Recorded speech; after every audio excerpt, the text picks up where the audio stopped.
बदहाली पर आंसू बहाता अड्डा गांव, आजादी के 77 साल बाद भी नहीं बन पाए रास्ते। बयाना अपनी बदहाली पर आंसू बहाता अड्डा गांव, आजादी के 77 साल के बाद भी वही हालत। ग्रामीण क्षेत्र के रास्तों की तरफ देखेंगे, स्कूलों की तरफ देखेंगे तो ऐसा लगता है कि हम गुलामी की जंजीरों में आज भी है।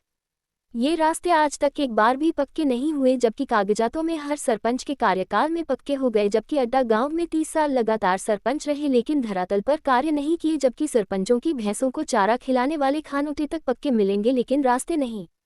दूसरा, अड्डा गांव की आबादी आज 3000 से ऊपर है और 1200 बोटिंग से ज्यादा है। आज दुर्भाग्य ये रहा कि मात्र स्कूल 5वीं तक है। दूसरे स्कूलों की दूरी 2 किलोमीटर से अधिक है, परंतु बच्चे एवं अभिभावकों के सामने समस्या बच्चों को तो पढ़ाना है, और अगर पढ़ाना है तो दूसरे गांव के स्कूल में बच्चों को भेजना ही पड़ेगा। भरतपुर संभाग हेड देवी सिंह प्रजापत की रिपोर्ट।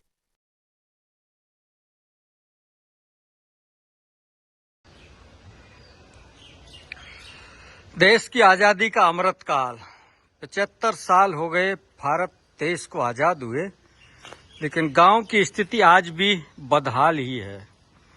राजस्थान के वैर विधानसभा क्षेत्र का एक महत्वपूर्ण गांव है अड्डा, और अड्डा गांव जिसकी आबादी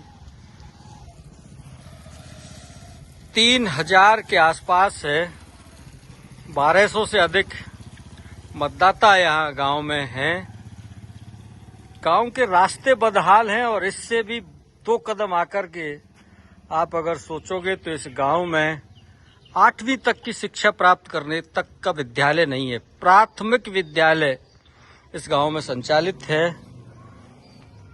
नरोत्तम जी इस समय हमारे साथ हैं। बहुत संक्षेप में इनसे पूछेंगे कि इस बदहाली के पीछे की कहानी क्या है। बताइए नरोत्तम जी। सभी दोस्तों को राम राम।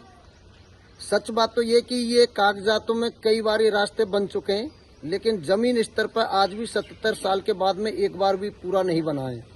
और ये तो आपने छोटा सा टुकड़ा देखा है, पूरे गांव की यही हालत है।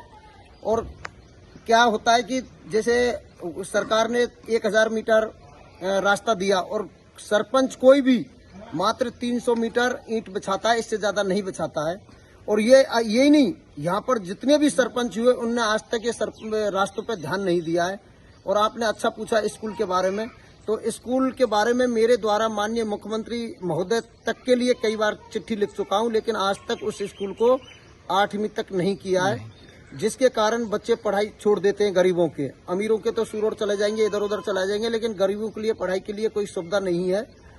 और रास्तों के बारे में भी हमारे द्वारा कई बार बोला गया है। ये नल जल योजना के तहत रास्ता खोदा था, जो आज तक एक बार भी रिपेयरिंग नहीं किया है। जबकि जल जीवन मिशन योजना में ये तय है कि यदि पाइपलाइन डालने के लिए आप रास्तों की खुदाई करते हैं तो उन रास्तों को आपको यथास्थिति में बना करके उस आबादी को उपलब्ध कराने होंगे। और एक और बता दूं आपके चैनल के माध्यम से कि गरीबों को कोई भी सुविधा उस घर तक नहीं पहुंचती है जहां गरीब है। ये सामने देखो, थोड़ा सा इधर मेरे घर के सामने, इसके पास में 2-2.5 बीघा जमीन है, इसके पास कोई पक्का मकान नहीं है।